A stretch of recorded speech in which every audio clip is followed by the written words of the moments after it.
The Summit Media Group boardroom on the 47th floor held 12 pairs of eyes, all fixed on the single figure standing at the head of the conference table. August sunlight streamed through floor-to-ceiling windows, casting long shadows across polished mahogany.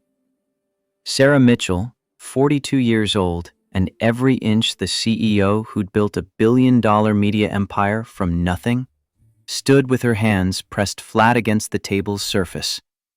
Her voice carried the weight of someone about to detonate her own reputation. The promotion I'm announcing today is unconventional. Daniel Brooks will assume the role of Vice President of Security Architecture, effective immediately, with full executive authority and board-level access. A board member near the far end, gray-haired, expensive suit, the kind of man who'd spent 40 years believing his instincts were infallible, leaned forward with visible confusion. The janitor? Sarah's jaw tightened, but before she could respond, the boardroom door swung open. Every head turned. The man who entered wore a charcoal three-piece suit tailored to precision, a leather portfolio under one arm, and an expression of absolute calm. His dark skin caught the morning light. Gray touched his temples. At 58, Daniel Brooks carried himself with the quiet authority of someone who'd spent decades earning respect in rooms far more hostile than this one. The gray-haired board member's mouth fell open. Wait, that's Marcus Brooks, from Cisco Systems. I've read his papers on zero trust architecture. Daniel set his portfolio on the table and met each gaze in turn, unhurried, measuring.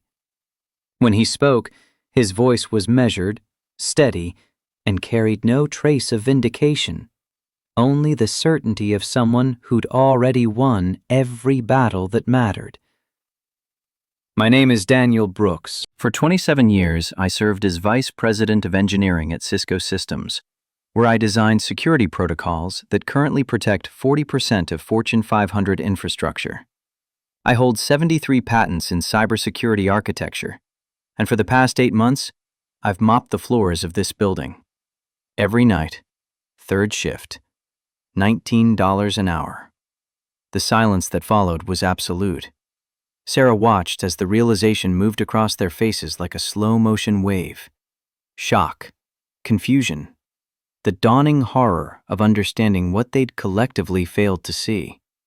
Daniel opened his portfolio, extracting a bound document that landed on the table with a sound heavier than its physical weight. During those 8 months, I documented 47 cases of systematic racial discrimination in your IT department, spanning 15 years. I compiled evidence of coordinated termination patterns targeting Black and Latino engineers. I recorded conversations in which your IT director and HR lead explicitly discussed fabricating performance issues to eliminate minority employees. And I built a federal case that your legal team is currently scrambling to settle for $12 million. He paused, letting that number settle into the room's oxygen. So when you ask if I'm the janitor, the answer is yes. I was. And now, I'm your VP of Security. Any questions? 8 months earlier, the universe looked different. January 2025 arrived in Brooklyn with a kind of cold that made breathing hurt. Daniel Brooks stood at his kitchen counter at 5:43 in the morning, watching coffee drip into a mug he'd owned since Maya was born. The apartment was small, 2 bedrooms, barely 800 square feet, with pipes that clanged when the heat kicked in, and a refrigerator that hummed loud enough to drown out thought. But it was theirs. For now. Bills covered the counter in neat stacks, organized by due date and level of desperation. Electric, $423, 17 days overdue. Internet, $89, final notice. Maya's school tuition, $1,600 per month, 4 months behind. Total owed, $9,200 and change. His bank account, pulled up on his phone, showed $89.47. He'd done the math so many times, the numbers had burned into his brain. His new job paid $3,200 a month before taxes. After rent, $1,350, he had maybe $1,800 for everything else. Food, utilities, transportation, Maya's expenses. The school had been patient, but patience had limits. Private school wasn't a luxury for Maya. It was survival. The local public school had metal detectors and a graduation rate that made his chest tight. "David?" Maya appeared in the doorway, 8 years old and gap-toothed, wearing pajamas decorated with planets and stars. Her hair stood up in different directions, and she rubbed one eye with the back of her hand. The solar panel project she'd been working on for her science class sat half-finished on the kitchen table, wires and silicon wafers arranged with the precision of someone who understood systems intuitively. "Morning, baby. You're up early." "Couldn't sleep. I think I figured out the angle problem." She moved to the table, adjusting one of the panels with careful fingers. Daniel watched her work, seeing Angela in every gesture, the way Maya's tongue poked out when she concentrated, the methodical patience with which she approached problems. 4 years since the accident, and sometimes the absence still hit like a fist to the sternum. "The tilt needs to be 32 degrees for New York's latitude." "That's what you said, right? For optimal sunlight capture?" Daniel moved beside her, examining her calculations scrawled across notebook paper. The math was correct, sophisticated for a third grader, elegant in its simplicity. She'd factored in seasonal variation, atmospheric interference, even the shadow patterns from nearby buildings. This wasn't grade school science. This was engineering. "That's exactly right. How'd you figure the atmospheric coefficient?" "I looked up weather data for New York, average cloud cover, precipitation days, air quality index. Then I weighted the optimal angle for maximum annual energy capture, not just peak summer." Pride swelled in his chest, sharp and bittersweet. She had Angela's intuition and his technical precision, a combination that should have opened every door in the world. But Daniel had learned the hard way that brilliance didn't guarantee anything. Not for people who looked like them. The photo on the shelf caught his eye. The one taken at Cisco in 2020, back when he'd still believed competence mattered most. Vice President of Engineering etched on a placard below his name. 27 years of climbing, building, proving himself in rooms where he was often the only black face. 27 years of arriving early, staying late, being twice as good to get half as far. And then, at 57, the restructuring. The gentle explanation that the company needed fresh perspectives and digital natives. The severance package that looked generous until it ran out. Next to that photo sat another. Angela, radiant in her wedding dress, Maya as a toddler in her arms. Beach in the background, sun setting, 3 of them frozen in a moment when the future seemed limitless. The accident had been instant. Drunk driver, red light, wrong place at the worst possible time. Maya had been at school. Daniel had been at work. Angela had been getting groceries. "Your mom used to say something.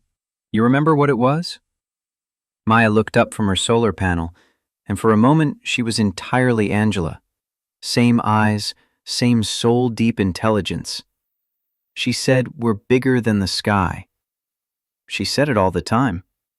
That's right. And she meant it. No matter how small the world tries to make you, you're bigger than that. Always.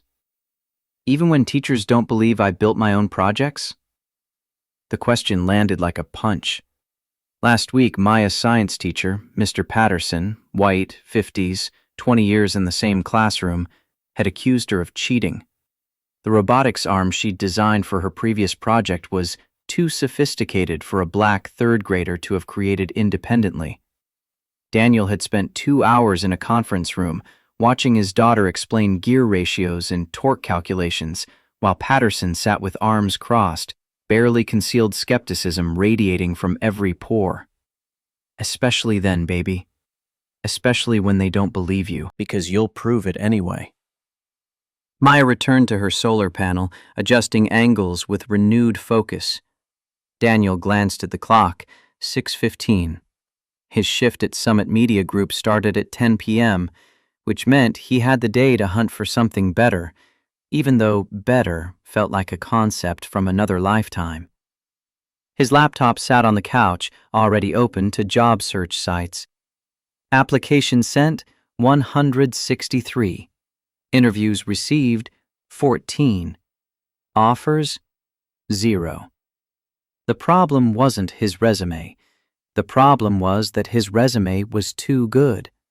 Overqualified, they said, not the right cultural fit. We're looking for someone who can grow with the role. Code, all of it.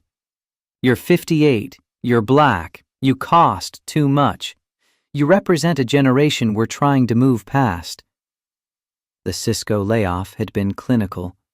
His manager, a man 15 years younger who Daniel had mentored through his first senior role, had delivered the news with practiced sympathy. Your division's being eliminated. It's not performance-related. You've been exceptional. But the industry's changing, and we need to realign our talent strategy toward emerging technologies and diverse skill sets. Daniel had almost laughed at that last part. Diverse skill sets. From a company whose engineering leadership was 92% white and 87% under 40. The severance had been $240,000, 8-month salary. Generous, they'd said. More than fair. It had seemed like a cushion, a runway to find something better. But severance burned faster than anyone expected. Rent, food, Maya's school, Angela's remaining medical bills from the accident. By month 6, he'd been applying to positions 3 levels below his experience. By month 8, he'd been applying to anything with a paycheck. The Summit Media Group posting had appeared on a Wednesday. Night maintenance crew member needed. Responsibilities include cleaning office spaces, restrooms, and common areas. No experience necessary. $19 per hour. Benefits after 90 days. He'd stared at that posting for 20 minutes before clicking Apply. 27 years of engineering excellence reduced to a checkbox application asking if he could lift 50 pounds and pass a background check. The interview had lasted 6 minutes.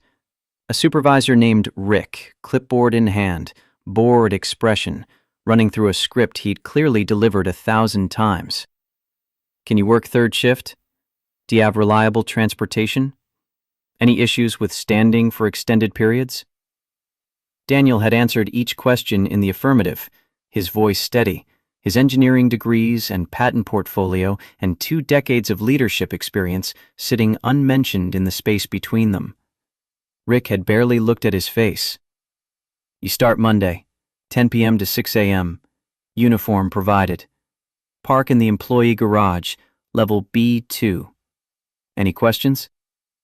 Just one. What's the bathroom cleaning protocol? Chemical specifications, dwell time, frequency. Rick had finally looked up, surprised. There's a manual.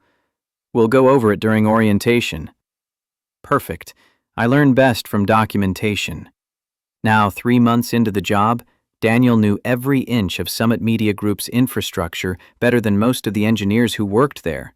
He knew which server rooms ran hot, which cooling systems were on the edge of failure, which security protocols had gaps large enough to drive a truck through.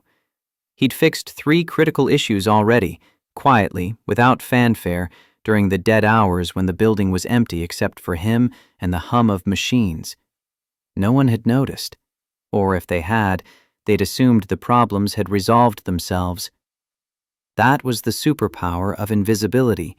When you were the janitor, when you were black and over 50 and pushing a mop cart through carpeted corridors at 2 a.m., you became part of the building's infrastructure. People looked through you, talked over you, discussed confidential projects in your presence as though you were no more sentient than the copy machine.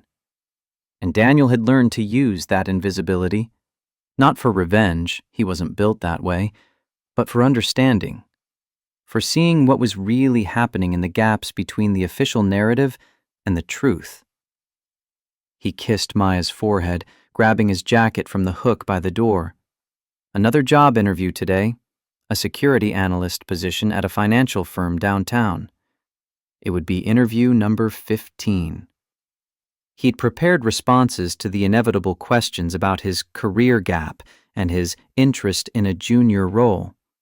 He'd practiced keeping his voice level when they asked why someone with his background was applying for a position that typically went to people half his age. The subway ride downtown took 40 minutes, packed bodies and recycled air and the ambient noise of a city that never stopped moving. Daniel stood near the door, gripping the overhead rail, watching the crowd without really seeing them. A woman in scrubs, headed home from a night shift. 2 teenagers in private school uniforms, arguing about some social media drama. A man in a suit, worth more than Daniel's monthly rent, scrolling through his phone with the casual confidence of someone who'd never had to calculate whether he could afford both dinner and electricity. The interview lasted 22 minutes. The hiring manager, white, male, probably 35, had smiled with his mouth but not his eyes while asking Daniel to explain his career trajectory. The questions had been polite, professional, and laced with skepticism so thick it had its own gravity. Your experience at Cisco is impressive, but this role is really focused on emerging technologies, cloud-native architectures, containerization, zero-trust frameworks. Have you worked with those systems? Daniel had resisted the urge to explain that he'd helped design the zero-trust frameworks this man was reading about in trade magazines. Extensively. I architected Cisco's migration to zero-trust principles in 2019. We implemented microsegmentation across 43 data centers, deployed continuous verification protocols, and reduced our attack surface by 67% while maintaining a 99.97 uptime SLA. The hiring manager had nodded, fingers tapping a pen against his notepad. Right. And you're comfortable working under supervision? Taking direction from team leads who might have less experience but more current knowledge of the specific tools we use? Translation. Are you okay with a white kid half your age telling you what to do? Daniel had kept his voice steady, professional, giving the answer they wanted, even as it scraped against his dignity like sandpaper. I'm a team player. I value learning from anyone with expertise, regardless of their background. The handshake at the end had been brief. We'll be in touch. We're interviewing several candidates. Decision by end of week. Daniel had known before he left the building that he wouldn't hear from them again. By 9:30 p.m., he was back in Brooklyn, changing into the navy blue uniform with Summit Media Group Facilities Services embroidered above the pocket. Maya was asleep, solar panel project finally complete, sitting on her nightstand like a trophy. He tucked her in an hour earlier, listening to her excited chatter about the science fair next month, about how Mr. Patterson would have to admit she was smart when she won. If she won, the prize was $500 and a scholarship opportunity for a summer STEM camp. $500 would buy groceries for a month. The camp would cost $3,000, but Daniel would find a way. Somehow. He always did. The drive to Summit Media Group took 18 minutes. The building rose 49 stories, glass and steel gleaming against the Manhattan skyline. A monument to the kind of success that felt increasingly distant from Daniel's lived reality. He parked in B2, nodding to the overnight security guard, a Haitian immigrant named Jacques, who worked 3 jobs and still sent money home to family in Port-au-Prince. You good tonight, brother? Jacques had asked him that every night for 3 months, and every night Daniel gave the same answer. All good. You? Hanging in there. Wife's got a job interview tomorrow.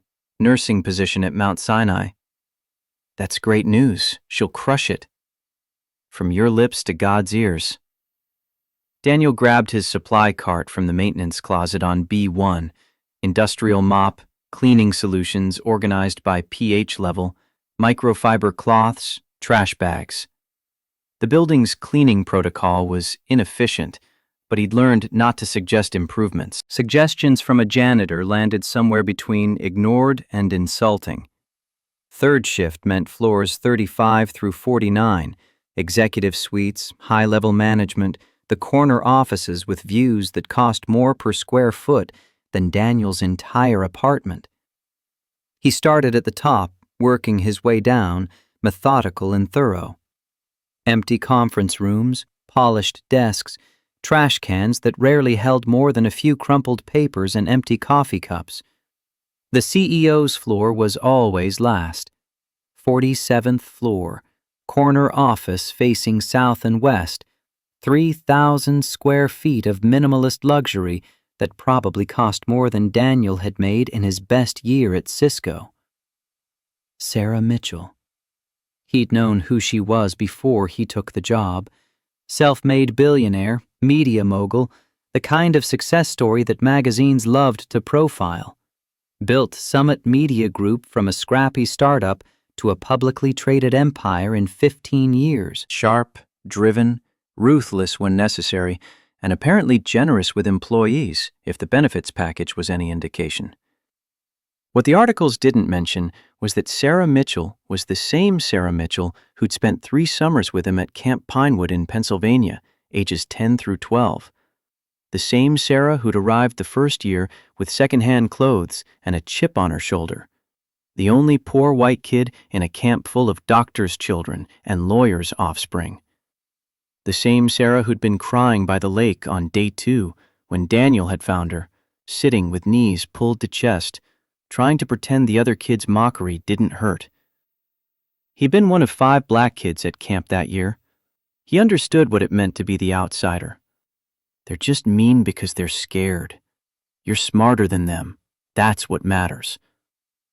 She looked up at him with red-rimmed eyes. You really think so?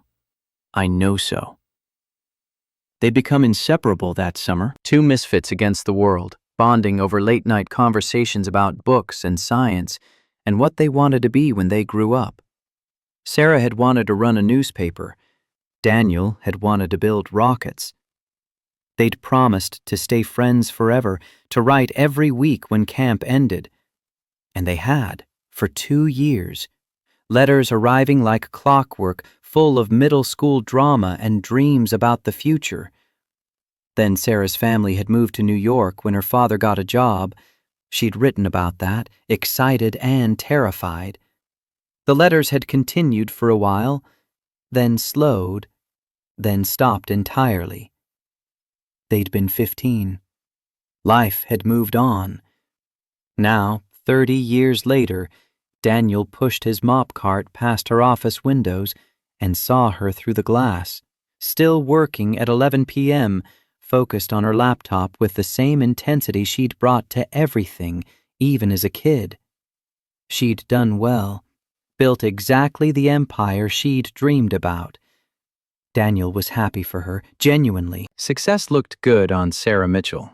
She'd walked past him twice in 3 months, hadn't recognized him, hadn't even looked at him really, just the vague acknowledgement of someone noticing the furniture had been rearranged, a brief glance, a distracted wave, back to whatever problem demanded her attention. Daniel didn't blame her. Why would she recognize the janitor as the kid from summer camp? 30 years changed people. He'd gained weight, lost hair, earned the kind of tired that lived in bone marrow. And she'd become someone who lived in a different stratosphere, where janitors were functionally invisible. Tonight, her office was empty. Door locked, lights off. Daniel cleaned the adjacent conference room instead, methodical work that left his mind free to wander. The financial stress, the job search futility, the constant low-grade fear that he'd lose the apartment, lose Maya's school, lose the fragile stability he'd managed to construct from the wreckage of the past 2 years. The server room was 3 doors down from Sarah's office. Daniel wasn't supposed to go in there. IT had made that clear during his first week. Maintenance staff weren't cleared for technical spaces. But the door was propped open tonight, probably by a careless engineer who'd left after patching something, and Daniel's engineering instincts were too strong to ignore the blinking red light visible from the hallway. He glanced left, right, building empty except for occasional security patrols. 2:30 a.m. Nobody around. The server room was ice cold, racks of machines humming with the white noise of climate control and spinning drives. Daniel's eyes went immediately to rack 47, authentication server, critical infrastructure, the backbone of every employee login across Summit's entire network. The error light pulsed angry red. Daniel pulled up the console log, fingers moving across the keyboard with muscle memory. OAuth token expiration bug. Configuration file corrupted. If this wasn't fixed in the next 3 hours, 4,000 employees would be locked out of every system when they tried to log in for the morning shift. He could walk away. Not his job, not his problem. Let IT discover it during their morning check, scramble to fix it, blame whoever misconfigured the system. But 4,000 people not being able to work meant 4,000 people not getting their jobs done, meant delays, lost productivity, maybe missed deadlines that affected real projects. Daniel had spent too many years caring about systems and the people who depended on them to just walk away. He logged in, admin credentials he'd memorized from observing an engineer 3 weeks ago who typed them in full view of the invisible janitor, and began the fix. Reconfigure token refresh cycle. Rebuild authentication cache. Test failover protocols. 8 minutes of work, documented in the system log with a brief note. Fixed OAuth issue. Token refresh cycle was misconfigured. Maintenance. He logged out, closed the console, and left the server room exactly as he'd found it. At 8:15 a.m., freshly showered and running on 4 hours of sleep, Daniel was making Maya breakfast when his phone buzzed. Unknown number. Daniel Brooks? Speaking. This is Robert Garrett, IT Director at Summit Media Group. I need to speak with you, immediately. Can you come in? I work third shift. I'm with my daughter right now. I don't care about your schedule. You accessed the server room last night without authorization. That's a terminable offense. You have 1 hour to get here, or I'm calling security and having you arrested for unauthorized computer access. The line went dead. Maya looked up from her cereal, reading his expression with the intuition that came from 4 years of being just the two of them. Dad? What's wrong? Nothing, baby. I have to go into work for a bit. I'll be back before school. But you just got home. I know. Work emergency. It'll be fast, I promise.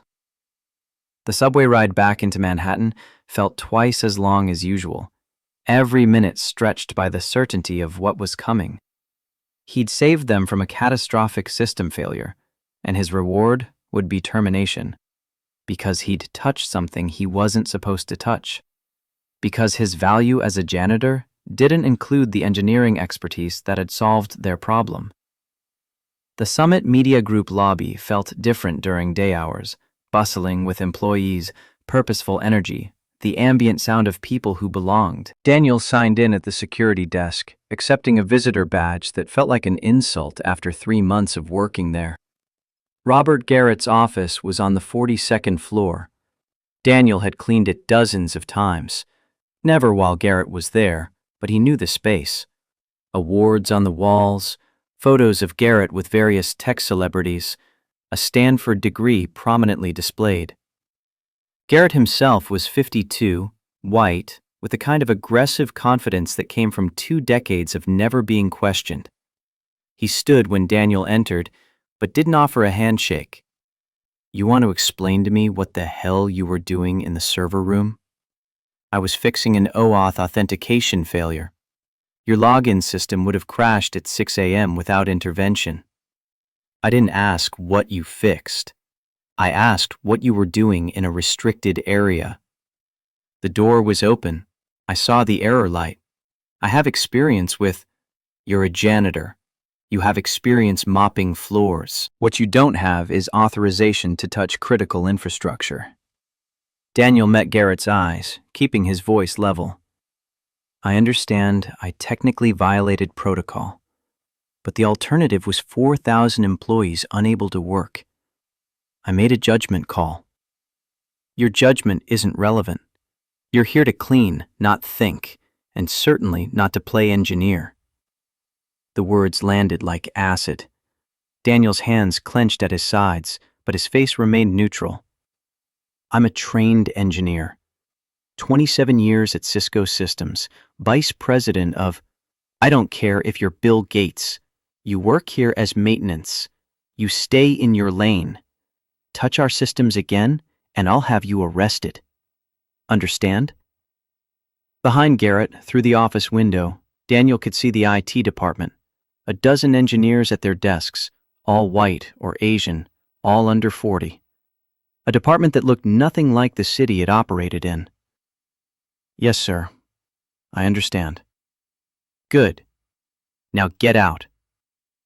Daniel turned to leave, then stopped. For the record, the system's still vulnerable. Your token rotation protocol has a timing vulnerability that'll cause the same failure in approximately 72 hours. Someone should fix that. Garrett's face flushed red. Get the hell out of my office before I call security. The elevator ride down felt like descending into cold water. Humiliation settled in his chest, familiar and sharp. He'd saved them from disaster, and his reward was being treated like a criminal.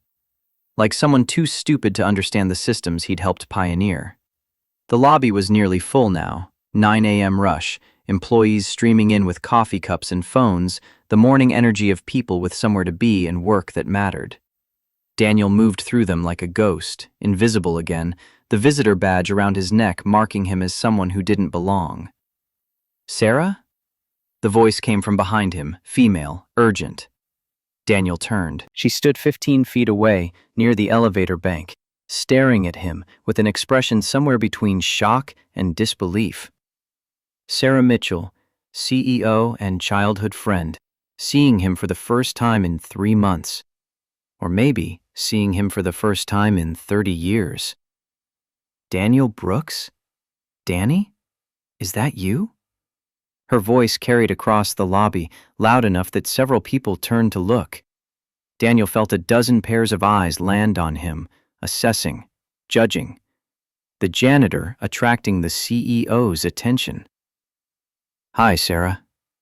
She crossed the distance between them in seconds, stopping just short of embracing him, clearly restraining herself in the professional space.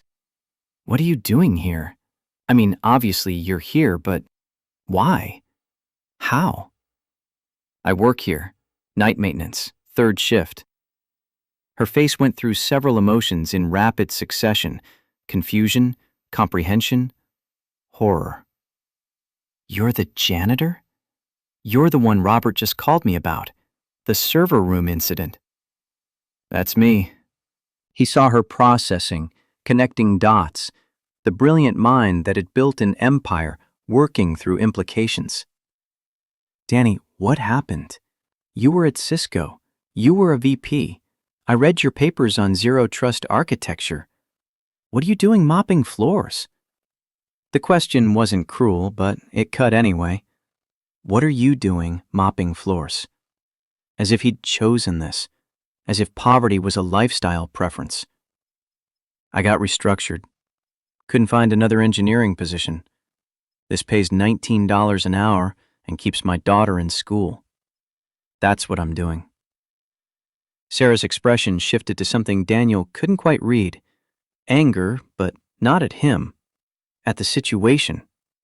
At the system that had put him here. Come with me.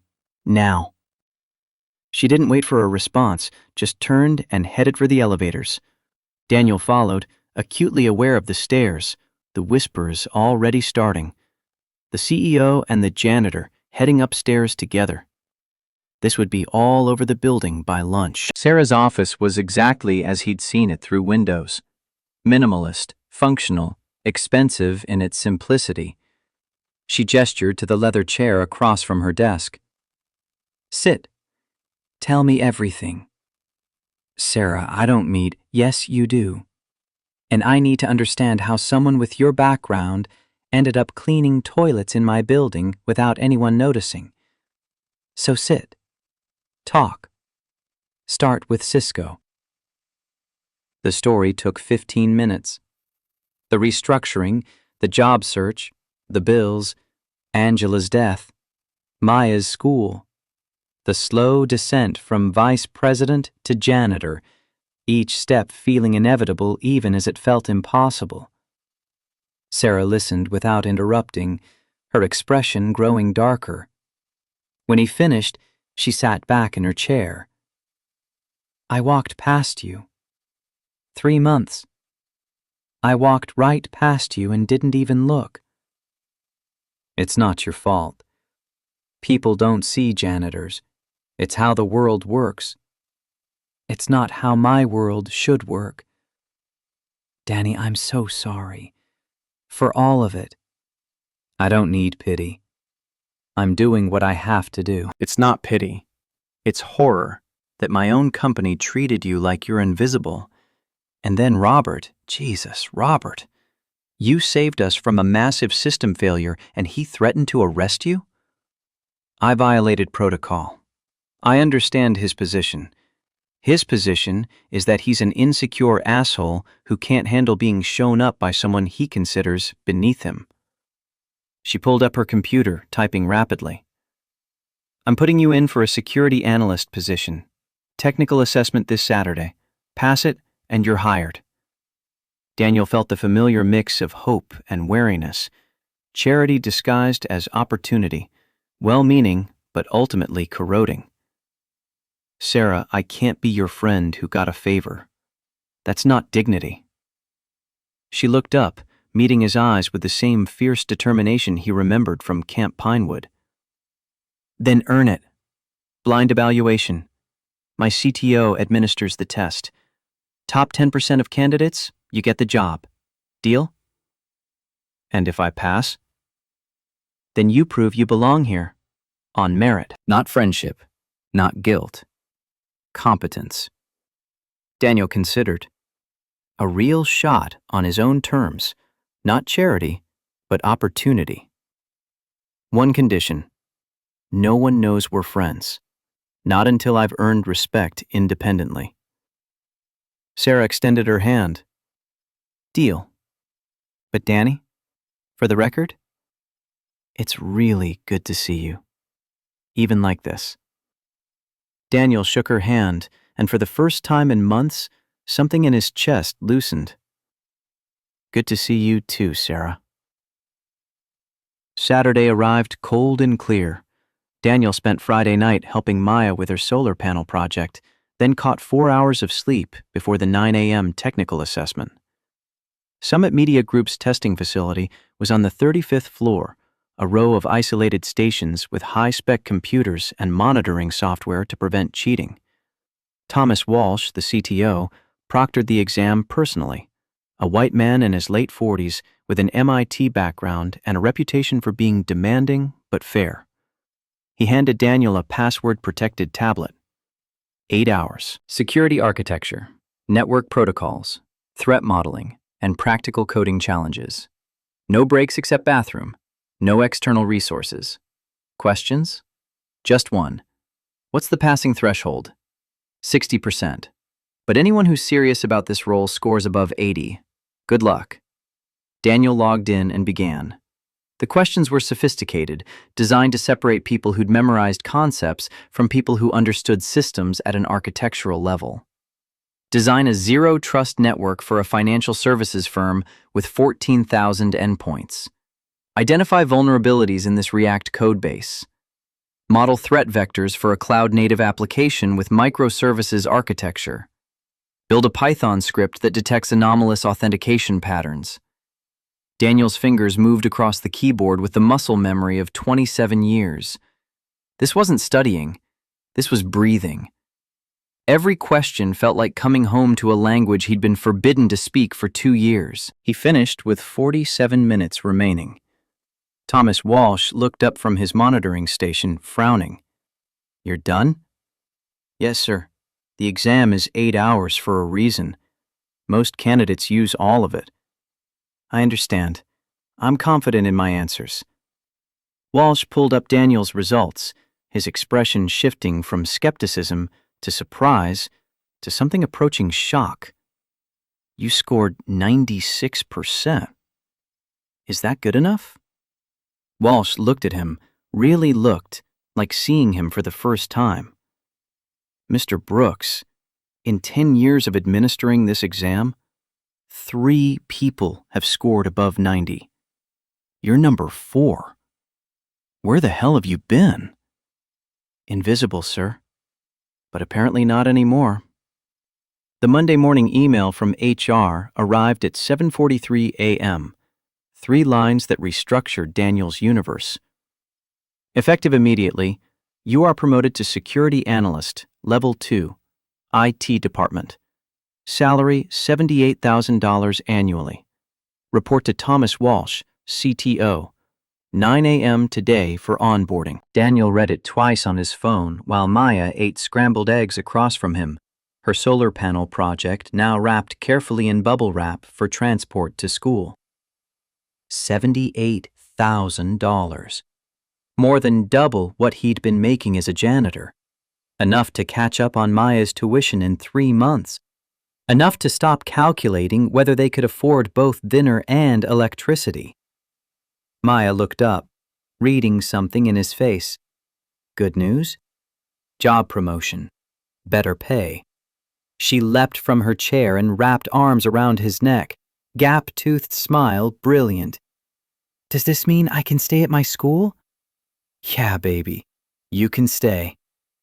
The hug lasted longer than usual, and Daniel felt the weight she'd been carrying without complaint. 8 years old, and already learning to navigate a world that measured worth in dollars and judged potential by zip codes. Your mom would be proud of you. The solar panel, the science fair coming up, all of it. Maya pulled back, her expression suddenly serious in that way children get when they're trying to process adult concepts. "Dad, why did you have to be a janitor if you're so smart?" The question landed with more force than she'd intended. Daniel knelt so they were eye level. "Because sometimes the world doesn't see people's value. They see age, or skin color, or job titles. But that doesn't change what's actually true. I was smart when I was mopping floors, and I'm smart now. The only difference is, someone finally looked." She considered this with the gravity of someone twice her age. "Mr. Patterson still doesn't think I built my solar panel by myself, even after I explained everything. Some people need more proof than others, so we keep proving it. That's what being bigger than the sky means." Maya nodded, absorbing this, then returned to her eggs. Daniel stood, pulling up his bank account one more time. $89.47. In 2 weeks, his first real paycheck in nearly 2 years would hit. The weight on his chest, constant for so long he'd almost forgotten it was there, shifted slightly. Summit Media Group's IT department occupied the entire 42nd floor, an open plan space with standing desks and expensive ergonomic chairs and walls of monitors displaying network traffic in real time. Thomas Walsh met Daniel at the elevator, extending a hand with genuine warmth. "Welcome to the team. Fair warning, Robert Garrett is not happy about this. He tried to block your hire. Sarah overruled him." Daniel filed that information away, unsurprised. Garrett had made his position clear during their server room confrontation. "I appreciate the honesty." Your desk is near the Security Operations Center. Michelle Park will be your team lead. She's sharp, knows the infrastructure cold. And Daniel? That score you put up on Saturday wasn't a fluke, right?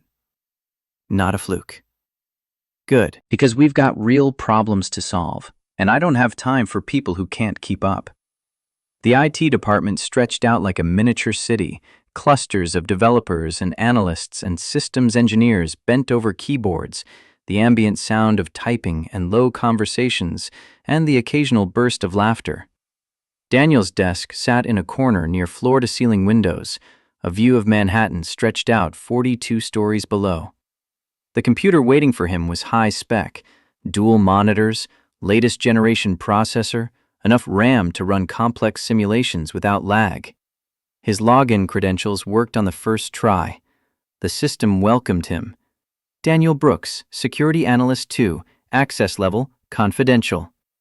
Michelle Park appeared beside his desk, a woman in her early 40s with sharp eyes and a handshake that communicated competence before words did. African American, hair in tight curls, wearing a Stanford hoodie over jeans. You're the guy who scored 96 on the assessment. Tom's been talking about you all weekend. I got lucky with the questions. Bullshit.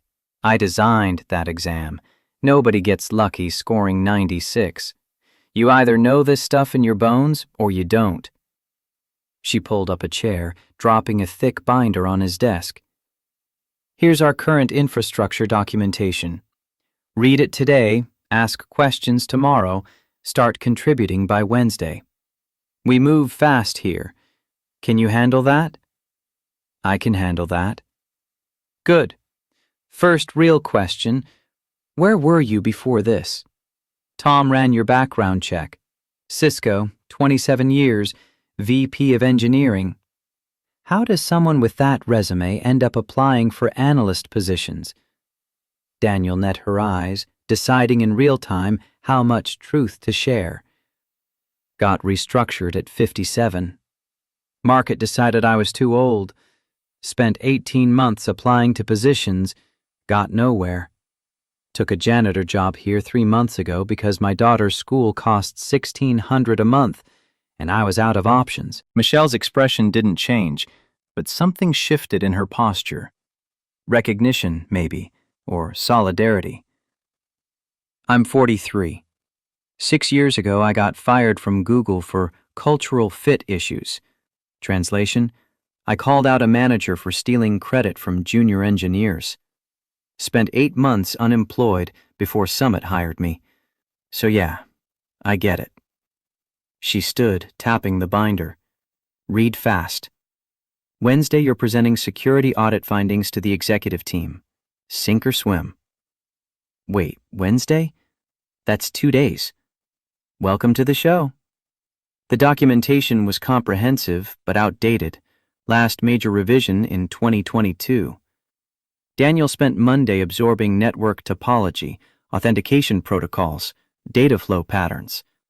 By Tuesday morning, he'd identified 12 significant vulnerabilities, ranging from minor configuration issues to critical exposure risks.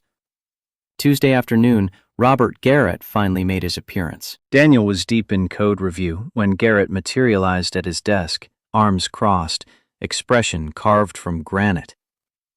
Let's be clear about something. I didn't want you here.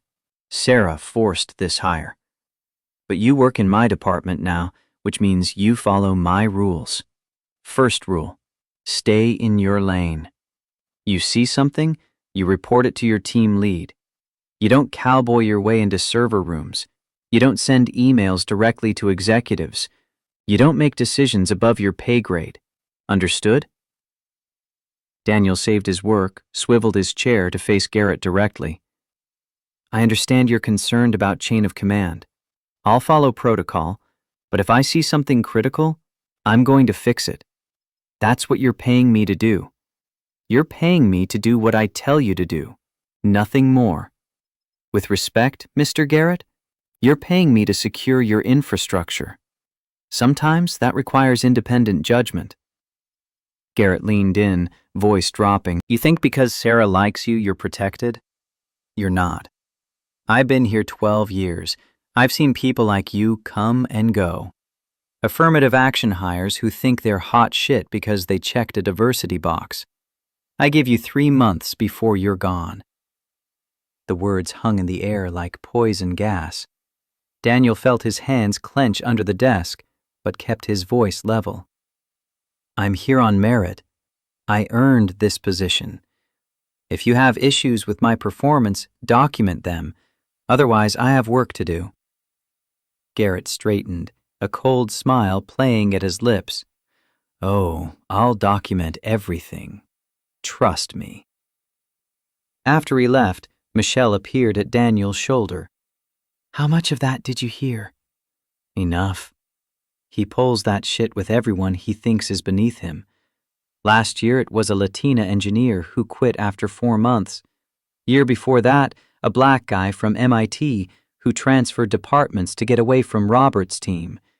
And HR doesn't do anything? HR works for people like Robert. They protect the company, not employees. My advice? Keep your head down, do excellent work, and document every interaction, because he's going to try to get rid of you, and you'll need evidence when he does."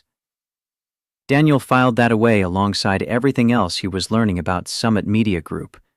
The official narrative, progressive, inclusive, committed to diversity, and the reality playing out in Robert Garrett's territory were two different universes. Wednesday's presentation required Daniel to stand before the executive team in a conference room that cost more per square foot than most people's homes. Sarah sat at the head of the table, flanked by the CFO, COO, General Counsel, and Thomas Walsh. Robert Garrett sat at the far end, expression skeptical, arms crossed. Daniel connected his laptop to the projection system and began. "I've completed a preliminary security audit covering authentication systems, network perimeter, cloud infrastructure, and internal access controls. I've identified 12 vulnerabilities requiring immediate attention and 37 areas requiring remediation within 90 days. The CFO, a white man in his 60s, expensive suit, skeptical eyes, leaned forward. 12 immediate vulnerabilities? Our last external audit cleared us with minimal findings. Your external audit tested from outside your network. I tested from inside, with the access level of a standard employee. The vulnerabilities I found require insider knowledge to exploit." "Such as?" Daniel pulled up his first slide, network diagram with red highlights showing exposure points. "Your VPN configuration allows lateral movement once someone's authenticated. If an attacker compromises one employee's credentials, they can access 87% of your internal systems without additional authentication. That's a design flaw, not a user error." The General Counsel, a woman in her 50s, sharp suit, sharper eyes, spoke up. "What's the risk exposure, if exploited?" "Complete data exfiltration, client records, financial data, strategic communications, everything.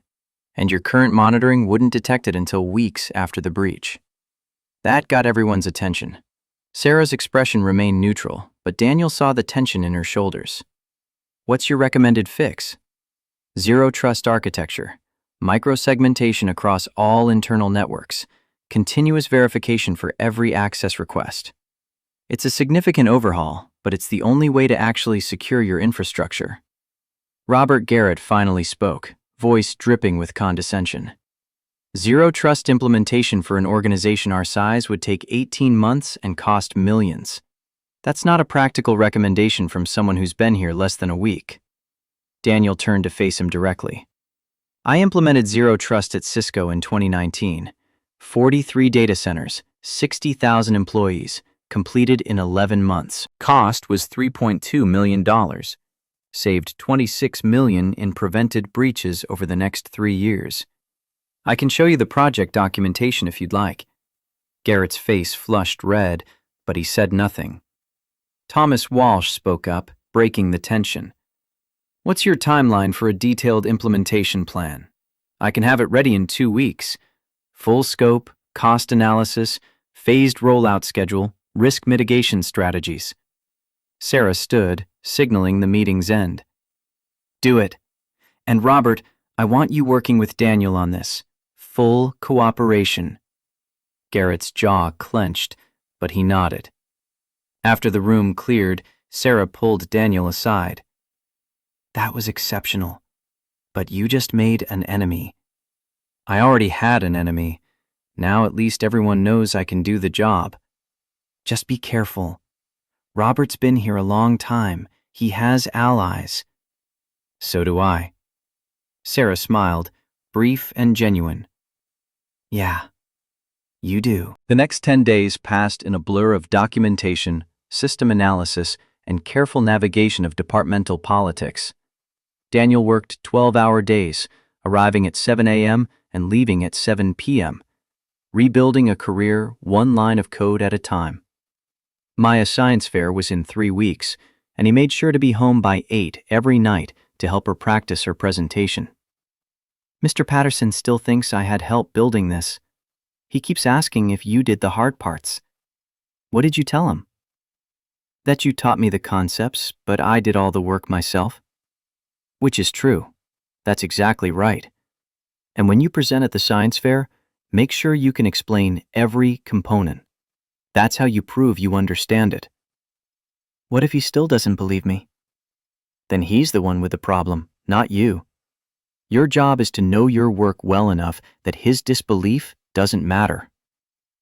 Maya adjusted one of the solar panel angles, measuring the tilt with a protractor. Dad, are people always going to question if I'm smart enough? The question pierced deeper than she probably intended. Daniel set down the wire stripper he'd been holding. Some people will, but not everyone. The people who matter, the people worth your time, they'll see your work and recognize it for what it is. The others, they're just noise. You learn to tune it out. Like you tuned out Mr. Garrett? Daniel laughed despite himself. Exactly like that. How'd you know about Mr. Garrett? I heard you on the phone with Sarah last week. You said he was trying to make you fail. I shouldn't have had that conversation where you could hear it. It's okay. I know people try to make you fail. They tried to make Mom fail too. She told me about it once, before the accident, about people who said she wasn't smart enough to be a doctor. Daniel felt the familiar ache of Angela's absence, sharp even 4 years later. Your mom was smarter than all of them. And so are you. And so are you, Dad. The 2-week deadline for the Zero Trust implementation plan arrived, with Daniel working 70-hour weeks, barely sleeping, surviving on coffee and the stubborn determination that had carried him through 2 years of unemployment and humiliation. The final document was 87 pages, comprehensive enough to serve as a complete technical specification and high-level enough for non-technical executives to understand the strategic value. He submitted it at 4 p.m. on Friday, then went home to watch Maya practice her science fair presentation for the 12th time. The weekend brought an unexpected phone call Saturday morning. Thomas Walsh, voice urgent. Daniel, we need you to come in, now. Something's happened. The building felt different on weekends. Emptier, quieter. The ambient energy of 1,000 employees replaced by the hollow echo of vacancy. Thomas met him on the 42nd floor, expression grim. Your Zero Trust proposal is brilliant. Sarah and I both read it last night. She wants to move forward immediately. That's good news, right? It is, but Robert submitted a competing proposal yesterday afternoon. He's arguing for a cheaper, faster approach using existing infrastructure, and he's claiming your plan is unnecessarily expensive because you're over-engineering to make yourself look good. Daniel felt his stomach drop. He's trying to undermine me. He's succeeding. The board meets Monday to decide which approach to fund. You need to defend your plan. I thought this was my job, designing security architecture. It is, but Robert's made it political, so now it's a competition. Sunday night, Daniel worked until 2 a.m., preparing a presentation that would either establish his credibility definitively or confirm every doubt Garrett had been seeding. He climbed into bed with his mind still racing through contingencies and counter-arguments. When he finished, the CFO nodded approvingly. That's a reasonable approach. Pragmatic. Why spend $3 million when we can spend $800,000? Then Daniel stood up. Because the $800,000 solution doesn't actually solve the problem. It's a Band-Aid on a compound fracture. He pulled up his presentation, technical diagrams, threat models, cost-benefit analysis backed by real data from actual implementations. Mr. Garrett's proposal relies on perimeter security, the idea that if we build a strong wall, everything inside is safe. That architecture failed a decade ago. Modern threats don't break down the wall. They walk through the front door using stolen credentials, then move laterally across your network until they find what they want. His solution does nothing to prevent that. Robert stood, face reddening. That's a mischaracterization of my proposal. We're including monitoring and monitoring that triggers after someone's already inside. Your detection protocols take an average of 47 days to identify breached credentials. By then, an attacker has copied every file, exfiltrated every dataset, and disappeared. You're not preventing breaches. You're documenting them after they happen. The room went quiet. Sarah's expression remained neutral, but Daniel saw the slight nod she gave him. Keep going. Zero trust architecture assumes every request is potentially hostile. Every authentication is verified continuously. Every access is logged, monitored, and restricted to minimum necessary permissions. Yes, it costs more up front, but it prevents breaches entirely rather than cleaning up after them. One of the board members, a woman in her 60s, tech background from her bio, leaned forward. Mr. Brooks, you implemented this at Cisco. What was your actual breach rate before and after? Before implementation, we averaged 7 significant breaches per year, with an average cost of $3.4 million per incident. After implementation, we had 0 successful breaches over 3 years. 0. The system paid for itself in 4 months. Another board member spoke up. But you've only been here 2 weeks. How do you know our specific needs? I've spent those 2 weeks analyzing every aspect of your infrastructure. I know where the vulnerabilities are because I've tested them myself. I know what attackers would target because I've done threat modeling across 100 different attack vectors. And I know this approach works because I've done it before. Successfully. Robert's voice came out tight, controlled. With respect to the board, we're being asked to trust a man who was mopping our floors 3 weeks ago. Someone Sarah hired as a personal favor. Is that really the basis for a $3 million decision? The accusation hung in the air, toxic and calculated. Daniel felt every eye in the room shift to him, waiting to see if he'd break. Sarah's voice cut through the tension like a blade. Robert, that's enough. But he'd opened a door Daniel couldn't leave closed. He stood taller, meeting Robert's eyes directly. You're right that I was mopping your floors 3 weeks ago. You're right that I took that job because I couldn't find anything else. You're also right that Sarah knew me from childhood, which is why she looked twice when most people didn't look at all. But you're wrong about everything else. I didn't get this position because of friendship. I got it because I scored 96% on your technical assessment, because I found vulnerabilities your entire security team missed, because I can do this job better than anyone else you're going to find. My resume doesn't start 3 weeks ago. It starts 27 years ago at Cisco Systems, and every credential I have, I earned. So yes, trust me. But trust the data, not the job title you think defines my worth. The silence that followed felt enormous. Then Thomas Walsh spoke up, voice calm. I've reviewed both proposals in detail. Daniel's is technically superior in every measurable way. Cost higher, but ROI is proven. I recommend we approve his plan.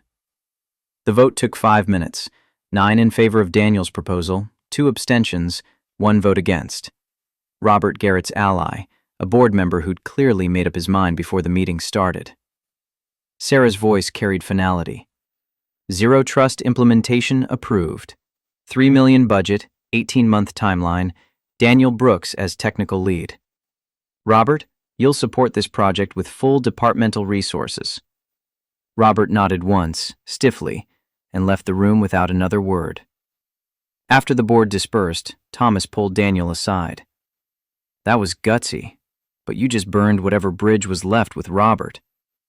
There was no bridge. He made that clear from day one. Fair point. Just watch your back. He's not going to take this quietly. Thomas was right. Within 24 hours, Daniel's email access started experiencing technical difficulties. Files he'd saved to the shared drive mysteriously corrupted. Meeting invitations disappeared from his calendar. Small things, easy to dismiss individually, but forming a pattern of deliberate sabotage. Michelle noticed first. Robert's playing dirty. He did this to the last person who outshone him. You need to document everything. I am, but documentation doesn't stop him. No, but it gives you ammunition when he escalates. The escalation came Thursday afternoon. Daniel was pulled into a meeting with HR. Kevin Brennan, a white man in his 50s with the practiced neutrality of someone who'd spent decades protecting companies from liability rather than employees from harm. Mr. Brooks, we've received reports that you accessed confidential personnel files without authorization. That's a serious violation of company policy. Daniel felt his pulse spike, but kept his voice level. I haven't accessed any personnel files. What files specifically? The reports don't specify, but the access logs show your credentials were used to view HR database records last night at 9:47 p.m. I was home with my daughter at 9:47. I logged out at 6:30 p.m., and I didn't log back in remotely. Kevin's expression didn't change. Nevertheless, the logs are clear. I'm placing you on administrative leave pending investigation. Effective immediately. Badge and laptop, please. This is a setup. Robert Garrett is trying to... Mr. Brooks, accusations against other employees aren't helpful. Please surrender your access credentials. Daniel handed over his badge and laptop, mind racing through implications. No job meant no paycheck. No paycheck meant Maya's school was in jeopardy again. 2 weeks of progress erased by a man who couldn't tolerate being shown up. Sarah heard about it within an hour. She called Daniel directly, bypassing official channels. I'm overturning this. Kevin had no authority to suspend you without my approval. Don't. Not yet. Danny, he's framing you. I know. Which means he's panicking.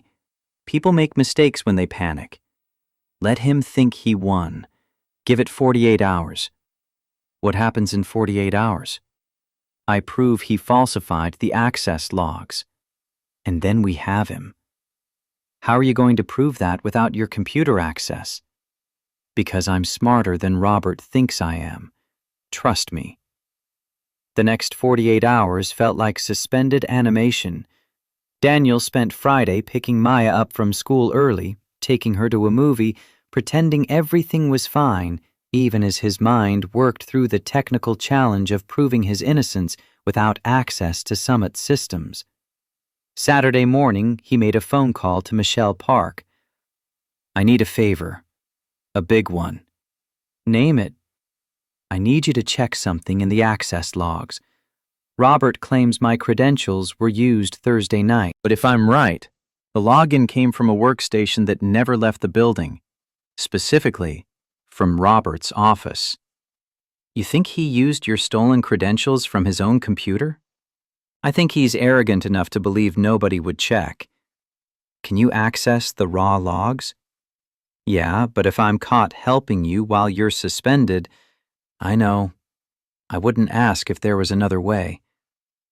The silence stretched for 3 seconds. "Send me exactly what you need. I'll have it by tonight."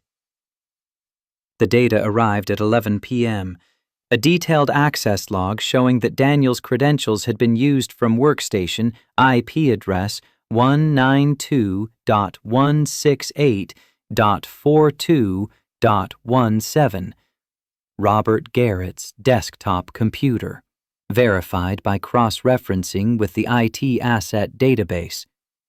Daniel forwarded the evidence to Sarah with a simple subject line: proof. Monday morning, Sarah called an emergency meeting. Kevin Brennan, Robert Garrett, Thomas Walsh, and General Counsel. Daniel was not invited, but Michelle called him afterward to relay what had happened. Sarah opened with the access logs. No preamble, no negotiation. She showed Robert's IP address, the timestamp, the correlation proving beyond doubt that he'd accessed HR files using Daniel's stolen credentials. Robert tried to claim his computer had been compromised. Sarah asked why he didn't report the security breach. Robert said he hadn't noticed. Sarah asked how he didn't notice someone accessing confidential files from his desktop. Robert had no answer. Kevin tried to defend the suspension as procedurally correct based on the information available at the time. Sarah told him procedurally correct didn't excuse lazy investigation. Then she fired them both. Robert for falsifying evidence and abusing his authority, Kevin for failing to conduct due diligence before suspending an employee. 2 security guards escorted them from the building within an hour. Daniel received the call Tuesday morning. Reinstatement effective immediately. Promotion to senior security architect.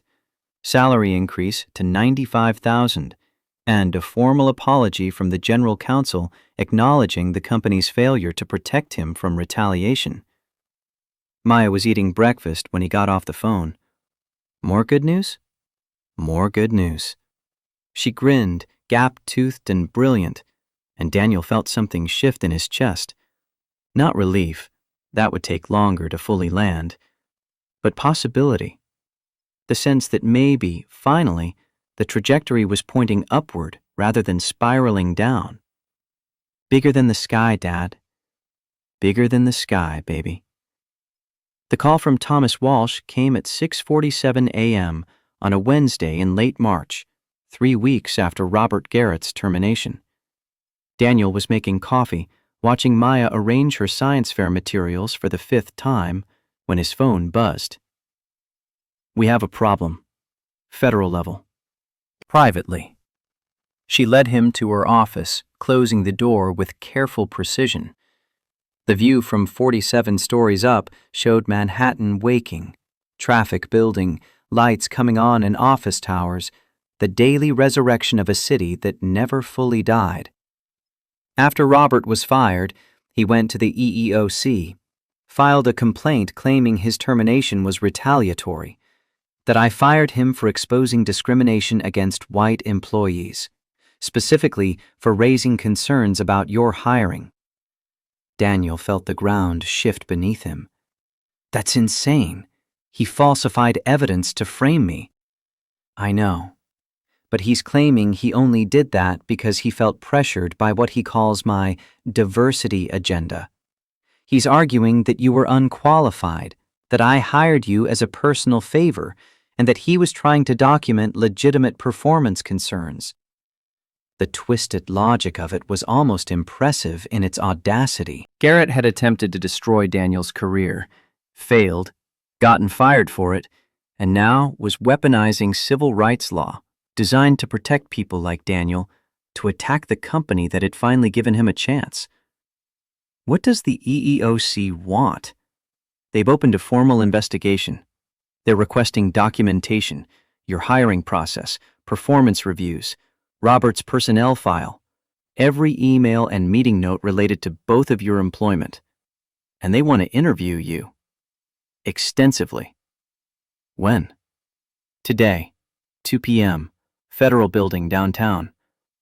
Daniel's hands clenched into fists, then deliberately relaxed. Anger wouldn't help. Strategy would. What do the lawyers say? That we're in a strong position. Robert's claims don't hold up under scrutiny, but the optics are complicated. I promoted you rapidly. I overruled objections. We have a documented friendship. The lawyers are worried about how that looks. How it looks is that you gave someone a fair shot who everyone else had written off. That's not favoritism. That's correcting systemic failure. Sarah moved closer, voice dropping.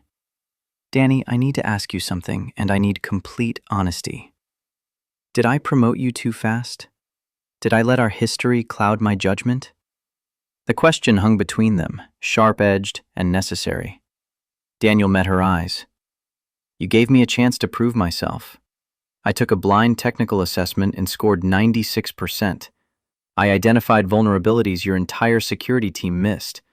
I designed an infrastructure overhaul that your CTO and board approved on merit. Every step was documented, justified, and validated by people who didn't know about our history. So no, you didn't promote me too fast. You promoted me as fast as my work justified. The only thing our friendship did was make you look twice when everyone else looked through me. Sarah's shoulders dropped slightly, tension releasing. That's what I needed to hear. Because that's what I have to believe when I walk into depositions. What do you need from me? Go to the EEOC interview. Tell the truth, all of it. And Danny, don't hold back. They need to understand what actually happened here. The federal building in Lower Manhattan rose imposing and gray, the architecture of institutional power rendered in concrete and steel. Daniel arrived at 1:45 p.m., 15 minutes early, wearing the suit he'd bought after his promotion, still the nicest piece of clothing he owned, though he could afford better now. The EEOC investigator was a black woman in her 50s named Barbara Jensen, with sharp eyes and an expression that suggested she'd heard every corporate excuse ever invented. She led Daniel into a small conference room with a recorder on the table and a legal pad covered in handwritten notes. Mr. Brooks, thank you for coming. I want to be clear about the scope of this investigation. Robert Garrett has filed a complaint alleging discrimination and retaliation. My job is to determine the facts. I'm not here to take sides. I'm here to understand what happened. Fair? Fair. Let's start with your hiring. You were working as a janitor when Sarah Mitchell promoted you to security analyst. That's an unusual jump. Walk me through how that happened. Daniel took a breath and began. The Cisco layoff, the 18 months of unemployment, the descent from vice president to janitor, the server room incident with Robert, Sarah recognizing him, the technical assessment that proved his competence. Every detail, every conversation, every moment of humiliation and small victory that had led to this chair in this room. Barbara listened without interrupting, occasionally making notes, her expression impossible to read. When Daniel finished, she leaned back. Robert Garrett claims you were unqualified for the analyst position, that your test score was inflated because Sarah Mitchell rigged the assessment. How do you respond to that? Thomas Walsh administered that assessment. He's the CTO. He didn't know about my history with Sarah at the time.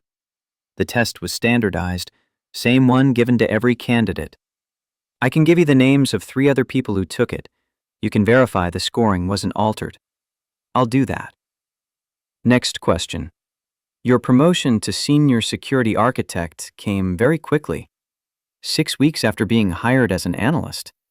Robert characterizes this as evidence of preferential treatment. Your perspective? My promotion came after I designed a comprehensive security overhaul that the board approved for $3 million in funding. I competed directly against Robert's proposal, and mine was selected based on technical merit. The board vote was 9 in favor, 2 abstentions, 1 against. That's not favoritism. That's delivering results. Tell me about Robert's termination, from your perspective. Daniel walked her through the falsified access logs, Kevin Brennan's unjustified suspension, Michelle's discovery of the IP address evidence, the deliberate sabotage designed to force him out. Barbara's pen moved across the legal pad, rapid and precise. Do you believe Robert Garrett discriminated against you based on race?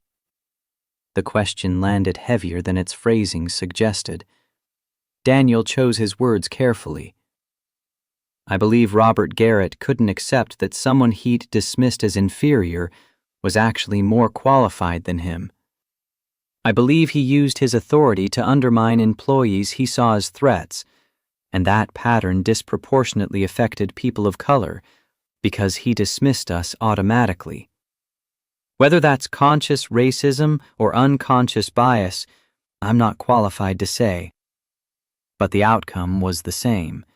Black and Latino engineers cycled through his department, while white engineers stayed and thrived. How do you know that? About the pattern? Because I looked. After Robert was fired, I pulled 15 years of hiring and termination data for the IT department. 47 minority employees hired. Average tenure, 11.3 months. 47, over 15 years, all terminated for performance issues that mysteriously appeared after they'd been there long enough to threaten Robert's control. Did you report this finding? I documented it and sent it to Sarah and General Counsel. They're conducting a full internal investigation now. Barbara made another note, then looked up. Final question, Mr. Brooks. If Sarah Mitchell wasn't your childhood friend, do you think you would have been hired? Daniel didn't hesitate. No, because I wouldn't have been seen. I spent 3 months mopping floors in that building, and nobody looked at me. Not really. The janitorial staff is invisible infrastructure. We're there to make things clean and disappear. Sarah looked because she recognized me. But what she saw after that was the same thing everyone else could have seen if they'd bothered to look. Someone qualified, experienced, and capable. The friendship didn't create my qualifications. It just created visibility. Barbara clicked off the recorder. Thank you for your time, Mr. Brooks. I'll be conducting additional interviews over the next few weeks. You'll receive notification when we've reached a conclusion. The subway ride back to Brooklyn felt like emerging from underwater. Daniel's phone buzzed with a text from Sarah. How'd it go? He typed back. Told the truth. Now we wait. Maya's science fair was scheduled for Friday evening, which gave Daniel 3 days to push the federal investigation to the back of his mind and focus on what mattered, helping his daughter prepare to show the world what she could do. They practiced her presentation every night, Maya explaining solar panel efficiency, optimal tilt angles, photovoltaic cell construction, all delivered with the confidence of someone who understood her subject completely. Thursday night, as they ran through the presentation for the final time, Maya stopped mid-sentence. Dad, what if Mr. Patterson still doesn't believe I did this myself? Then Mr. Patterson has a problem with evidence. Your project works. Your math is correct. Your presentation is clear. That's all you control. His belief is his responsibility, not yours. But it feels bad when people don't believe you. Daniel knelt in front of her, hands on her shoulders. I know, baby. I felt that my whole life. People who looked at me and decided I couldn't be as good as I actually was. People who dismissed me because of age or race or assumptions about who belongs in certain spaces. And you know what I learned? What? That their disbelief doesn't change reality. I was brilliant when people thought I was just a janitor. You're brilliant whether Mr. Patterson acknowledges it or not. We don't need their validation to be who we are. We just need our own certainty and the evidence to back it up. Maya absorbed this, then nodded with the serious expression of someone accepting hard truth. Bigger than the sky. Bigger than the sky. Friday evening arrived with spring rain that made the streets shimmer and the school gymnasium feel warm and humid despite the ventilation. The science fair transformed the space into organized chaos. 43 projects arrayed on tables, parents clustering around their children's work, judges moving methodically from station to station with clipboards and measuring instruments. Maya's solar panels sat at station 17, angled precisely at 32 degrees, LED lights arranged to simulate sunlight, voltage meter displaying real-time energy capture. She stood beside it in a dress Angela had bought her 2 years ago, now slightly too small, but worn anyway because it made her feel closer to her mother. Daniel stood back, letting Maya handle the presentation solo. The judges arrived at 7:15. 3 teachers, including Mr. Mean cloud cover is 42%, which reduces effective insulation by approximately 38%. I weighted the angle calculation to optimize for clearer months while accepting reduced efficiency during peak cloud coverage periods. Dr. Okafor's eyebrows rose. That's sophisticated analysis for 3rd grade. How did you learn this approach? My dad taught me the physics principles, but I did all the calculations in construction myself. I can show you my notebook with the work. She pulled out a spiral notebook, pages covered in neat handwriting and carefully drawn diagrams. Dr. Okafor examined it closely, then looked at Maya with something approaching wonder. This is exceptional work. Original thinking. You should be very proud. Mr. Patterson, standing beside Dr. Okafor, shifted uncomfortably. It is good work, though I'll note that parental assistance isn't uncommon in science fair projects. The implication hung in the air, subtle but unmistakable. Daniel felt his jaw clench, but before he could speak, Dr. Okafor turned to Patterson with an expression of barely concealed disdain. Mr. Patterson, I've been an electrical engineer for 23 years. I recognize original work when I see it. This child understands photoelectric principles at a level that most college freshmen struggle with. The mathematics are correct, the construction is sound, and the presentation demonstrates comprehensive understanding. If you're suggesting she didn't do this herself, I'd be curious what evidence you have beyond your assumptions. Patterson's face reddened. I'm simply noting that family support is a factor in science fair success. Family support means encouragement and resources. It doesn't mean the parent did the work. Are you questioning this project's validity based on evidence, or based on preconceptions about what this child is capable of? The silence that followed was absolute. Every parent and child within earshot had stopped to listen. Maya stood frozen, eyes wide, caught between adults arguing about her competence like she wasn't standing right there. Daniel stepped forward, voice calm but carrying weight. Dr. Okafor is right. Maya did this work herself. I taught her the underlying principles because I'm an engineer and she asked questions. She did every calculation, every measurement, every component assembly. She stayed up past bedtime for 2 weeks perfecting this because she wanted to understand how solar energy works. If you need further verification, she can take an oral exam right now on any aspect of the project. Your choice. Mr. Patterson looked cornered, aware he'd crossed a line in front of witnesses. That won't be necessary. As I said, it's good work. The judges moved on. Maya's shoulders dropped, tension releasing. Daniel pulled her aside. You did great, baby. How you handled those questions was perfect. Mr. Patterson still doesn't believe me. Dr. Okafor believes you. The judges believe you. That's what matters. The award ceremony at 8:30 brought the relief of vindication.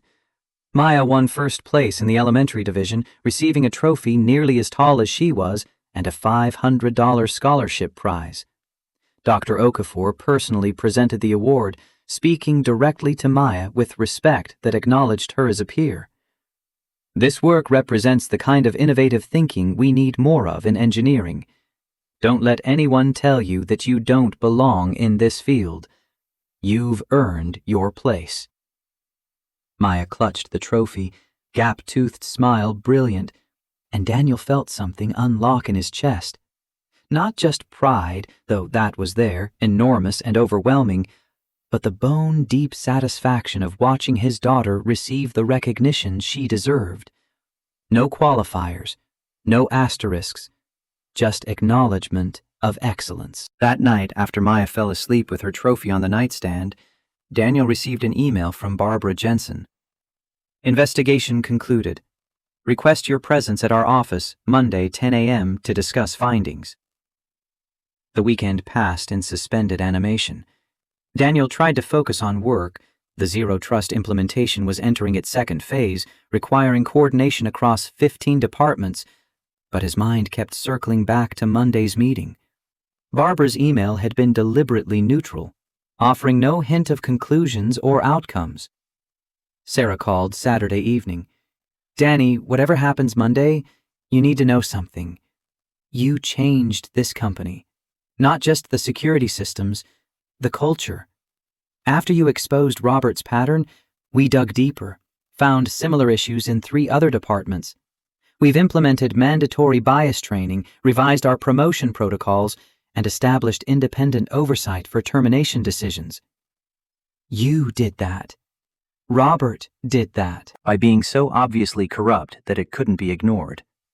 No, you did it by refusing to be invisible, by documenting everything, by insisting on accountability. That's rare, Danny. Most people just absorb the injustice and move on. Most people don't have a choice. They need the job more than they need justice.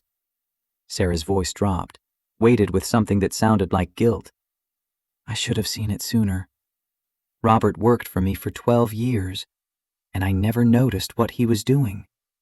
Or maybe I did notice and told myself it was normal attrition, normal management decisions. I don't know which is worse. The system protects people like Robert. It's designed to. You're not uniquely blind. You just got forced to look. Monday morning arrived with unseasonable warmth, the kind of spring day that felt like a gift after months of winter.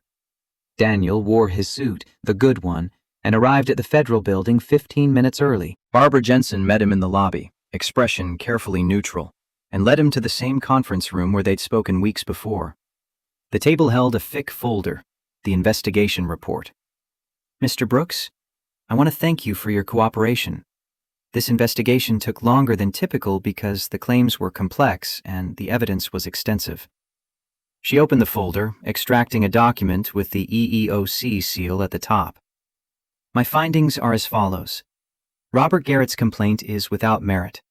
The evidence demonstrates that your hiring and promotions were based on legitimate qualifications and documented performance. Your technical assessment was properly administered and scored. Your project proposals were evaluated by multiple parties without knowledge of your personal relationship with Ms. Mitchell. The board's funding decision was based on technical merit, supported by 9 votes. Daniel felt his lungs expand, air flowing properly for the first time in weeks. Furthermore, our investigation uncovered evidence supporting a pattern of discriminatory behavior by Mr. Garrett, spanning approximately 15 years. 47 employees, predominantly minorities, were terminated from his department following a consistent pattern of manufactured performance issues. This constitutes systematic discrimination in violation of Title VII. She slid a second document across the table. We're recommending that Summit Media Group implement a consent decree, 5 years of federal oversight, quarterly diversity audits, independent review of all termination decisions, and mandatory reporting of demographic data. Additionally, we're recommending that the company establish a $12 million restitution fund for the 47 affected employees. $12 million. The number landed with physical weight, justice, quantified in currency and policy changes, and the admission that something had been profoundly wrong. Mr. Brooks, I want you to understand what this means. You didn't just clear your name.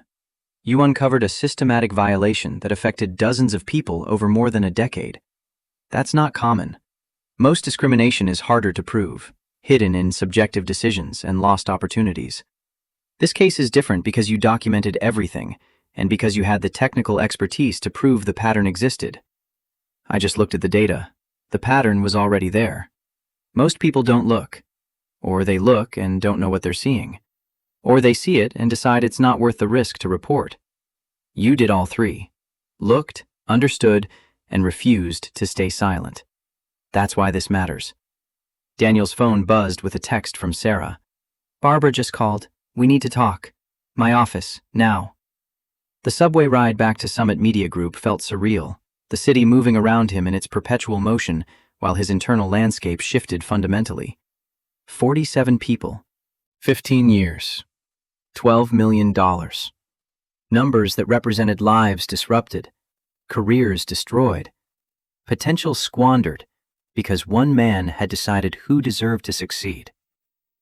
Sarah was waiting in her office when Daniel arrived, along with Thomas Walsh and General Counsel Elizabeth Monroe. The atmosphere was tense but purposeful, the energy of people preparing for significant action. The EEOC is giving us 60 days to respond to their recommendations. We're accepting all of them. No negotiation, no pushback. Thomas is drafting the implementation plan for the consent decree. Elizabeth is establishing the restitution fund. And I'm announcing this publicly. Daniel absorbed that. Publicly meaning what? Press release, town hall with all employees, transparency about what happened, what we're doing to fix it, and acknowledgement that we failed those 47 people. This isn't about minimizing liability. It's about owning the truth. Thomas leaned forward. "Daniel, we want you to lead the diversity oversight team. Report directly to the board, independent of any departmental structure. Your job would be ensuring this never happens again. That's a significant responsibility. You've already proven you can do it. The question is whether you want to." Daniel thought about Maya, about the science fair, about Dr. Okafor's words. "Don't let anyone tell you that you don't belong in this field." He thought about the 47 people whose names he'd seen in termination records, each one a story of dismissed potential and institutional failure. "I'll do it. On one condition. Any employee who was wrongfully terminated gets offered a return position if they want it. Fair salary, full benefits, and a formal apology from this company." Elizabeth nodded. "We're already drafting those letters. 32 of the 47 are still in the industry and potentially reachable. We'll offer reinstatement to anyone who wants it." Sarah stood, moving to the windows overlooking Manhattan. "Danny, there's something else. The board wants to offer you a VP position, Vice President of Security and Compliance. Salary, $280,000.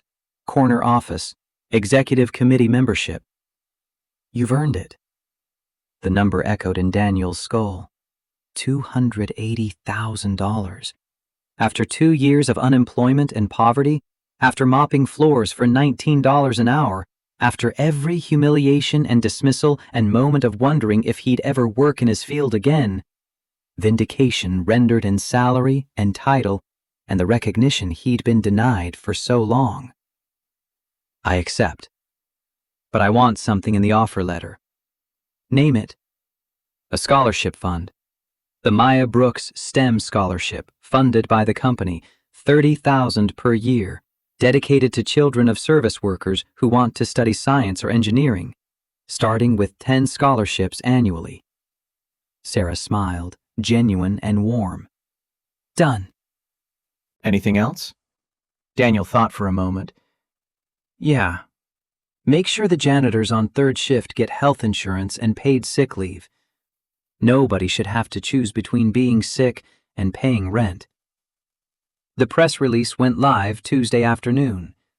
Summit Media Group acknowledges systematic discrimination, commits to 5-year oversight, and $12 million restitution fund. The response was immediate and polarized. Tech media praised the transparency. Conservative outlets accused the company of caving to political correctness. Social media erupted with think pieces about corporate accountability and performative justice. Daniel ignored most of it. The opinions of strangers mattered less than the email he received Wednesday morning from a man named James Thompson, one of the 47. "I was terminated in 2010, spent 3 years underemployed before finding stable work. Your investigation gave me back my name. I'm accepting Summit's offer to return. Thank you for seeing what nobody else would look at." 23 similar emails arrived over the next week, Not all of the 47 wanted to return. Some had built successful careers elsewhere. Some had moved to different industries. Some simply wanted the acknowledgement and restitution without reopening old wounds. But 23 did return, forming the core of a transformed IT department that began to look like the city it operated in. The town hall meeting Friday afternoon filled Summit Media Group's largest conference space with 400 employees, dozens more joining via video link from regional offices.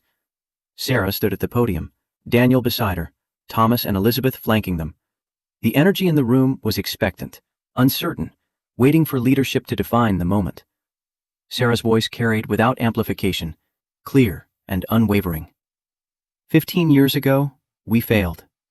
Not through a single decision or one bad actor, but through systematic neglect. We hired talented people, then created an environment where only certain people were allowed to succeed. We ignored complaints, dismissed concerns, and convinced ourselves that high turnover in certain departments was normal. It wasn't normal. It was discrimination. And I, as CEO, bear ultimate responsibility for not seeing it sooner. The room stayed silent, hundreds of people processing the admission. Daniel Brooks, who many of you know, exposed this pattern. He documented 47 cases of wrongful termination spanning 15 years. Because of his work, we're implementing changes that will prevent this from happening again. Federal oversight, independent audits, mandatory reporting, and a $12 million restitution fund for affected employees. She paused, then turned to Daniel. But more than that, Danny taught us to look, to actually see the people we work with, regardless of their job titles or where they sit in the organizational chart. He was invisible to most of us for 3 months, doing work that nobody noticed, possessing expertise that nobody asked about. We walked past brilliance and saw only a janitor. That failure of vision is what I'm most ashamed of. Daniel stepped forward, not because he'd planned to speak, but because Sarah's words demanded response. I appreciate the acknowledgement, but I want to be clear about something. This isn't about me. I'm one person who got lucky. Lucky that Sarah knew me. Lucky that I had documentation. Lucky that I understood how to build a legal case. The other 47 people didn't have those advantages. They just disappeared, erased from this company's story like they'd never contributed anything. And there are thousands more people across hundreds of companies facing the same erasure every day. So if you want to honor what happened here, don't make me the hero. Make this the standard. Look at people. Actually see them. Measure them by their work, not their superficial characteristics. And when someone tells you they're being treated unfairly, believe them enough to investigate, rather than dismissing them because the system has always worked fine for you. The applause started slowly, then built. Waves of sound that felt more like relief than celebration. People who'd been carrying similar stories, who'd witnessed similar erasures, who'd stayed silent because speaking up felt impossible. They were exhaling together, acknowledging that something fundamental had shifted. After the town hall, Daniel returned to his new office on the 47th floor, corner view, space that still felt too large for someone who'd been pushing a mop cart 4 months ago. His assistant had already arranged his desk, photos of Maya, her science fair trophy, the Cisco plaque from his old life that he'd kept in storage. His phone rang. Michelle Park. VP Brooks. That sounds good. Feels weird. I keep expecting someone to tell me there's been a mistake. No mistake. You earned every inch of this. And Danny, 23 people are coming back because you cared enough to look. That's not luck. That's character. After she hung up, Daniel sat in the leather chair that cost more than he used to make in a month and looked out at Manhattan stretching toward the horizon. The city that had chewed him up and spit him out, that had told him he was too old and too expensive and the wrong kind of qualified. The same city that now spread before him from a corner office he'd earned through competence and stubbornness and refusing to accept invisibility as permanent condition. His phone buzzed. Maya's school. Mr. Brooks, this is Principal Anderson. I wanted to inform you that we've received full payment of Maya's overdue tuition.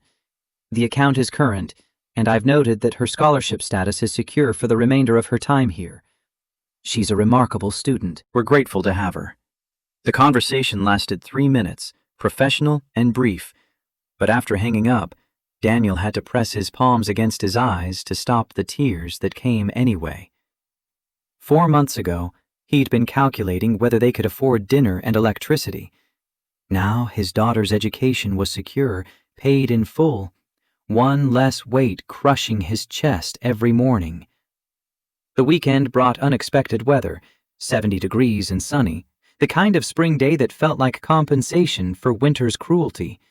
Daniel took Maya to Prospect Park, letting her run ahead on the path while he walked behind, watching her gap-toothed joy as she chased squirrels and climbed rocks and lived with the unself-conscious freedom of someone who didn't yet understand how rare security was. They found a bench near the lake, sharing sandwiches and watching geese argue over territory. Maya leaned against his shoulder, comfortable and content. "Dad, Mr. Patterson apologized to me yesterday." In front of the whole class. He said he was wrong to doubt my science fair project. That took courage. How did that feel? Good, but also weird. Like, why did Dr. Okafor have to tell him I was smart before he believed it? Because some people need external validation before they trust their own observations. They don't believe what they see until someone they respect confirms it. Is that what happened with you and Sarah? She needed you to prove you were smart before she believed it? Not exactly. Sarah saw me, really saw me, from the beginning. But the system needed proof before it would let me back in. There's a difference between one person believing in you and the world acknowledging you belong. Maya processed this, then straightened. I think I want to be an engineer when I grow up, like you and Dr. Okafor, someone who builds things that matter. Daniel felt pride swell in his chest, sharp and sweet. You'd be brilliant at it. You already are. But not everyone will believe I'm good enough. No, they won't. Some people will doubt you because you're young, or because you're black, or because you're a woman, or because you came from poverty. They'll find reasons to dismiss you before you even open your mouth. And you know what you do then? Maya looked up at him, waiting. You do the work anyway. You build the solar panels and write the code and solve the problems. You document everything, so when they question you, you have proof. You find the people who do believe in you, and you hold on to them. And you remember that their doubt doesn't define your worth. You do. Your work does. The people you help do. Everything else is just noise. Bigger than the sky. Bigger than the sky, baby. They sat in the spring sun, watching the lake shimmer and the city hum around them, father and daughter carved from the same resilience. Make it part of your work here. Call it corporate social responsibility. We'll support it publicly and give you the time to do it properly. Why? Because you changed us. Now go change them. The consultation work started slowly. 1 case in April, 2 more in May. Each investigation followed similar patterns. Talented minority employees hired with enthusiasm, then systematically undermined until termination seemed inevitable. Daniel developed methodology, data analysis looking for demographic disparities in termination rates, promotion patterns, and tenure duration. Statistical analysis that made discrimination visible in ways that individual complaints couldn't. By June, he'd helped expose discriminatory practices at 3 additional companies. 2 settled with the EEOC for substantial restitution funds. 1 fought, lost in federal court, and became case law that strengthened employment discrimination protections across the Second Circuit. Summit Media Group's transformation continued through summer. The 23 returned employees brought energy and institutional knowledge that reshaped departmental culture. Diversity numbers shifted from performative to substantive. IT department went from 15% minority representation to 43% in 6 months. Not through quotas or lowered standards, but through removing the barriers that had kept qualified people out. Maya's 10th birthday in August brought a party at their apartment, bigger now, 3 bedrooms in a better neighborhood, affordable on Daniel's VP salary. 15 kids and a cake shaped like a solar panel, Dr. Okafor attending as guest of honor, and spending an hour discussing engineering careers with wide-eyed children who'd never met a black woman with a PhD in electrical engineering. Sarah came too, bringing a gift that made Maya shriek: a professional-grade microscope and a scholarship application for a summer STEM intensive at Columbia. You earned this with your science fair project. Dr. Okafor nominated you. The scholarship covers full tuition. Maya hugged Sarah with unself-conscious enthusiasm, then turned to Daniel. Dad, I get to go to college classes, real ones. Daniel's throat tightened, watching his daughter receive opportunities he'd fought his whole life to access. Doors opening not because of favor or luck, but because she'd proven herself too brilliant to ignore. After the party, after the guests had left and Maya had fallen asleep surrounded by gifts, Sarah and Daniel sat on the fire escape with coffee, watching Brooklyn settle into night. You know what I realized? For 30 years, I thought I'd lost touch with you because life moved on. But really, I stopped looking. I got successful and comfortable and surrounded myself with people who looked like success in ways I recognized.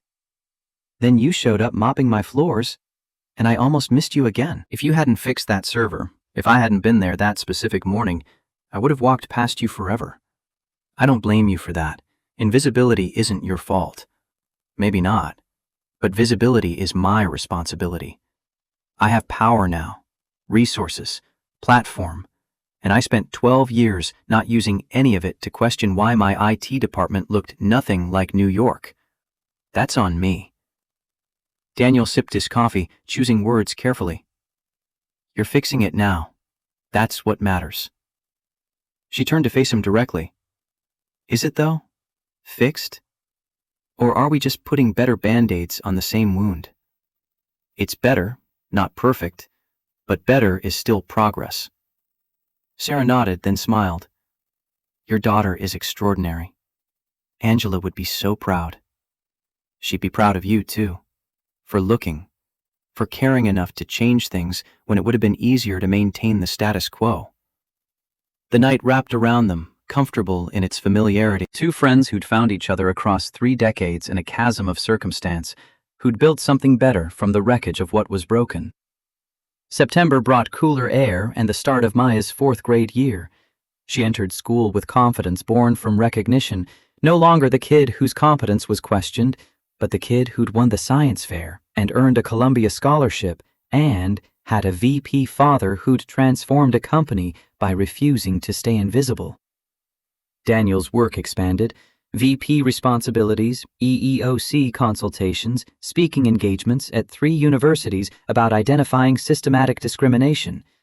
The calendar filled with meetings and deadlines and the productive exhaustion of purpose. But every evening at 6:30, he left the office. Every night, he helped Maya with homework and made dinner and listened to her stories about school and friends and the robotics club she'd joined. Every weekend, they went to the park or the museum or just sat on the couch reading together.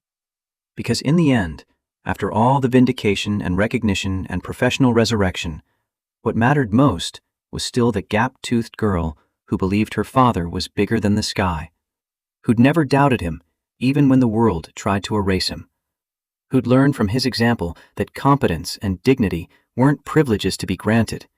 They were truths to be claimed and defended. The system hadn't changed overnight. Discrimination still happened daily across thousands of companies.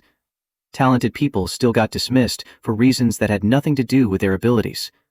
The work of creating actual equity would take generations. But in one corner of one company, in one city, something had shifted. 47 people got their names back. 23 got their careers back. Hundreds more learned that speaking up was possible, that documentation mattered, that invisibility wasn't destiny. And a 58-year-old engineer who'd been told he was obsolete proved that competence doesn't expire, that dignity isn't determined by job titles, that sometimes justice takes longer than it should, but arrives anyway, if you refuse to stop fighting. Daniel Brooks, who'd once pushed a mop at 2 a.m. through corridors where he was invisible, now walked those same halls as a VP whose office door stayed open to anyone who needed someone to actually see them. The janitor's uniform hung in his closet at home, not as shame, but as reminder. Some journeys don't end with arrival. They end with the understanding that where you've been matters as much as where you're going, and that being bigger than the sky means refusing to let anyone make you smaller than you are.